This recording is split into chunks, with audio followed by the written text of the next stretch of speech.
Mapagpalang araw po sa ating lahat. Ang aking pong bahagi ngayon ay mula sa aklat ng Exodo, Kabanata 21, talata 1 hanggang 7. Ang batas sa mga alipin. Ito ang tuntuning ibibigay mo sa bayang Israel.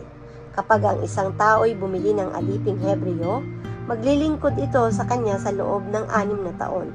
Sa ikapito, makakalaya na siya ng hindi kailangang tubusin. Kung ang alipin ay walang asawa ng bilhin, aalis siyang walang asawa. Ngunit kung may asawa siya ng mabili, kasama niya sa pag-alis ang kanyang asawa. Kung sa kanyang pagkaalipin ay binigyan siya ng magiging asawa at nagkaanak sila, ang babae at ang mga anak ay maiiwan sa amo. Siya lamang ang lalaya.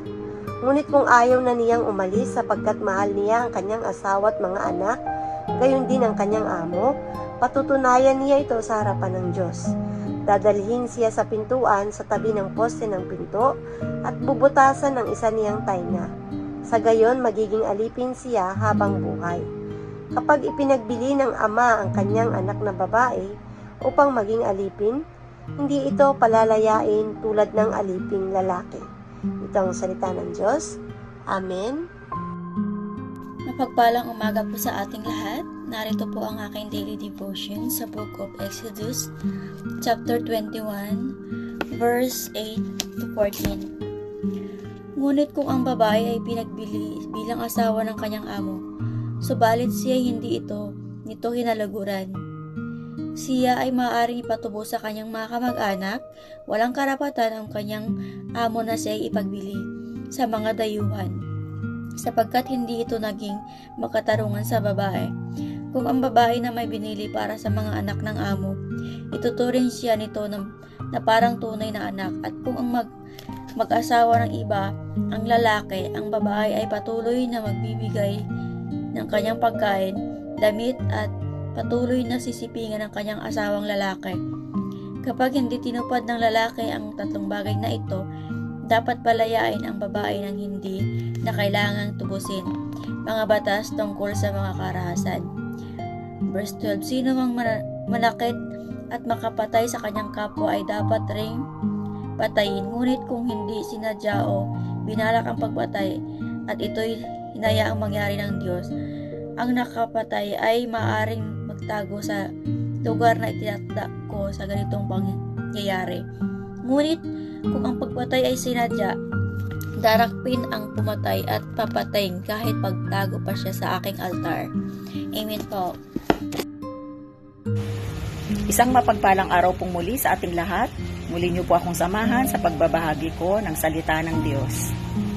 Sinasabi po dito sa ika-21 ng Exodo, versikulo 15 hanggang 21. Mga batas tungkol sa mga karahasan.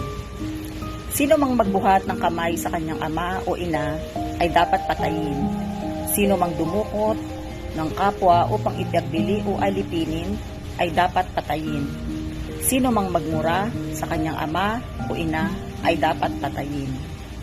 Ang manuntok o mapukpok ng bato sa pag-aaway ay hindi paparusahan kung ang sinuntok o pinukpok ay hindi namatay at muling nakalakad kahit nakatungkod. Ngunit kung ang sinuntok o pinukpok ay maratay, siya ay aalagaan ng nanakit at babayaran pa ang panahong hindi niya na ipagtrabaho. Kapag sinaktan ng isang tao ang kanyang alipin, maging babae o lalaki, at ito'y namatay noon din, paparusahan ang taong iyon. Ngunit kung ang alipin ay mabuhay ng 1 o 2 araw, hindi paparusahan ang amo sapagkat kanyang ari-arian ang alipin. Ito po ang mga salita ng Diyos. Salamat po sa Diyos. Amen. Ang aklat ng Exodus, Kabanata 21, versikulo 22 hanggang 27. Kung ang nag-aaway ay makakasakit ng nagdadalang tao at dahil doon nakunan ito, ngunit walang ibang pinsala, ang nakasakit ay magbabayad ng halagang hihingiin ng asawa ng babae ayon sa kapasyahan ng mga hukom. Ngunit, kung may iba pang pinsalang tinamo ang babae, paparusahan ang nakasakit, buhay din ang kabayaran sa buhay. Mata sa mata, ngipin sa ngipin, kamay sa kamay, paa sa paa, sunog sa sunog, sugat sa sugat, galos sa galos. Kapag pinalo ng amo ang kanyang alipin, lalaki o babae at ito'y nabulag, palalayain niya ang aliping iyon bilang kabayaran sa mata nito. Gayon din, ang gagawin kung mabungi ng amo ang ngipin ng kanyang alipin, bilang kabayaran naman sa ngipin nito. Ito ang salita ng Diyos. Amen. Our devotion for today is from the book of Exodus, chapter 21, verse 28 to 36. At kung ang isang baka ay manuwag ng isang lalaki o ng isang babae na anapat mamatay, ay babatuhing walang pagsala ang baka at ang kanyang lamay hindi kakanin. Tatapwat ang may-ari ng baka ay mailigtas.